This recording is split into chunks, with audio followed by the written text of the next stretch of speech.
हमारे पाकिस्तानी फौज के और सिविलियन अफराद जो हिंदुस्तान की कैद में चले गए उनके हवाले से वो करेंगे।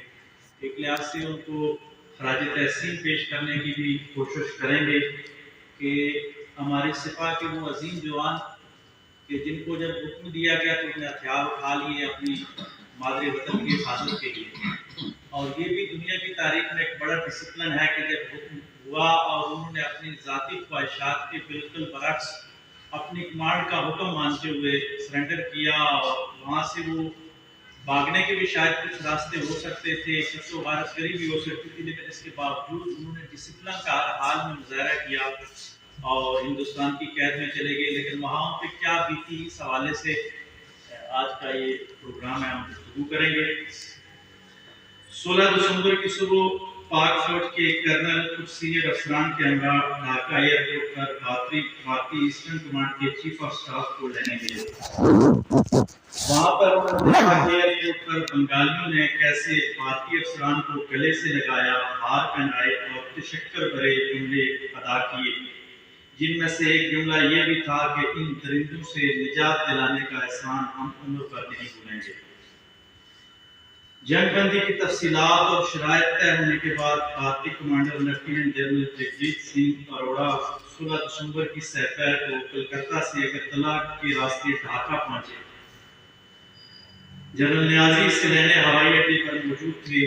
जनरल न्याजी ने आगे बढ़कर हिंदुस्तान के कमांडर इन चीफ को सल्यूट किया। इससे बढ़कर जिल्लत का और क्या मकाम हो सकता है, जिसका जवाब खालिस फौजी अंदाज में दिया गया। एयरपोर्ट पर तमाशाइयों का जम्मे वफीर था। खास बंगाली औरतों और मर्दों ने जनरल अरोड़ा को और इसकी बीवी को फूलों और दोस्तों के हार पहनाए। यहाँ बंगालियों से मुराद वो मक्ती बहानी के लोग थे जो तशद्दुद पर उतर आए। रमना रेस कोर्ट ग्राउंड में लाखों लोग जमा थे। ये वही जगह है जहां 7 मार्च 1971 को शेख मुजीबुर रहमान ने सिविल नाफरमानी की मुहिम का ऐलान किया था। इस वक्त आम तासर ये था कि मुजीबुर रहमान आज़ादी का ऐलान करेंगे, लेकिन वो उस वक्त ना कर सके क्योंकि पाकिस्तानी फौज आई थी।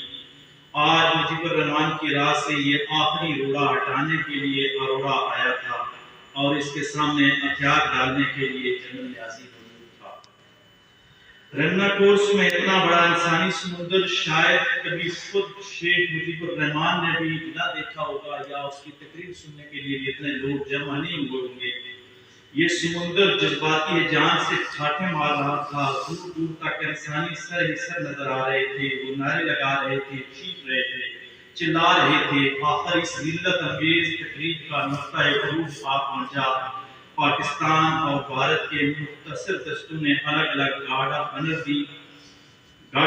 पेश की, जिनका मायना जनरल न्याजी और जनरल अरोड़ा ने मिलकर किया।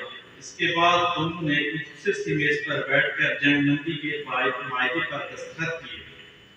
ये मायदा जंगबंदी का मायदा हुआ था, सरेंडर का उस लिहाज से नहीं था, लेकिन पता नहीं क्या वजूहात हुई कि फिर ये मशक़ पाकिस्तान को दे दिया गया। इस वक्त जनरल न्याजी की छाती क्रॉस बैलेट और जंगी एजाज़ात की अलामती पट्टियों से सजी हुई थी और इनके चेहरे पर जज्बात काबू करने की कोशिश के आसार नुमायां थे। इसके बाद वो सिपाहियाना तहम्मुल और वक़ार के साथ उठकर अपना रिवाल्वर मेज के इस पार जनरल अरोड़ा के हवाले किया।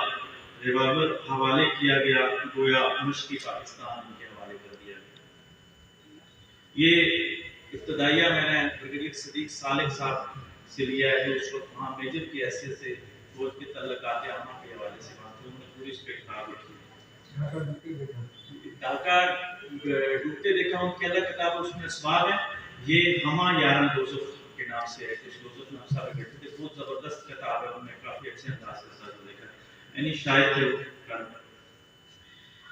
यहाँ से आगे चलते हैं। यहाँ तो हथियार डाल दिए, ये बड़ा मुगालता कि 90,000 फौजियों ने हथियार डाले। इस हवाले से मैं एक ही बात करूंगा जो हिंदुस्तान की अपनी गवाही है।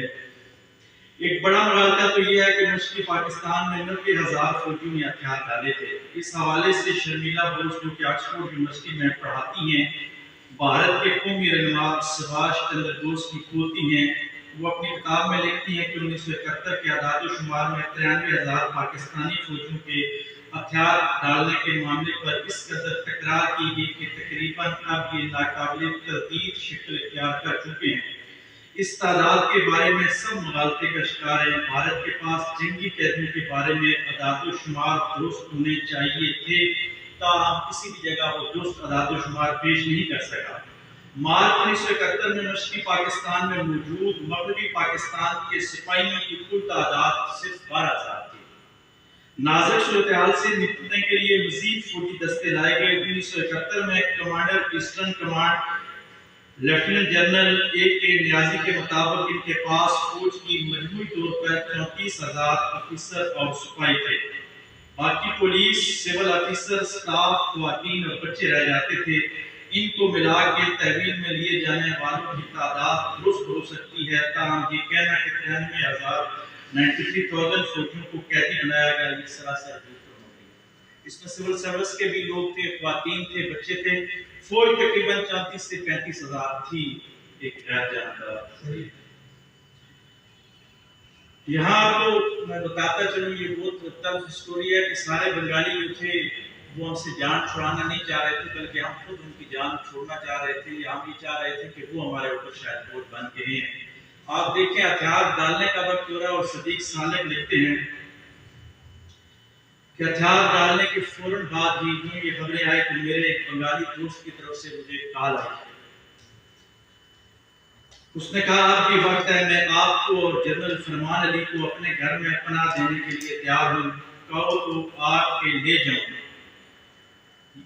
वो कहते हैं कि इस बंगाली दोस्त का नाम मैं इसलिए किताब में नहीं लिख रहा कि वो बंगाल में रह गया और बांग्लादेश थे कि बाय मैन रोड पे शिगाफ पड़ गया, तो उनकी किस्मत के वो इंडियन को पता चल गया और आके उन सबको ले गए।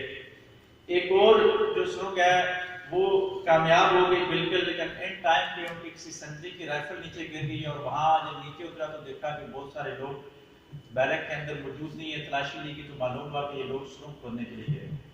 अब सुरंग खोदने के लिए इंजीनियर कोर के लोग बहुत ज्यादा मौजूद थे वहां पे, तो उन्होंने, मैं पाकिस्तानी फौज के जज्बे की और इस चीज की दाद देता हूँ कि अगर इतने मुश्किल हालात में काम कर सकते हैं, छुरियां किचन से ली जाती थी या रिश्वत लेके, इंडिया में रिश्वत चलती है कि उनके फौजियों से कुछ थोड़े बहुत औजार मंगवाए, लेकिन इसमें से 3-4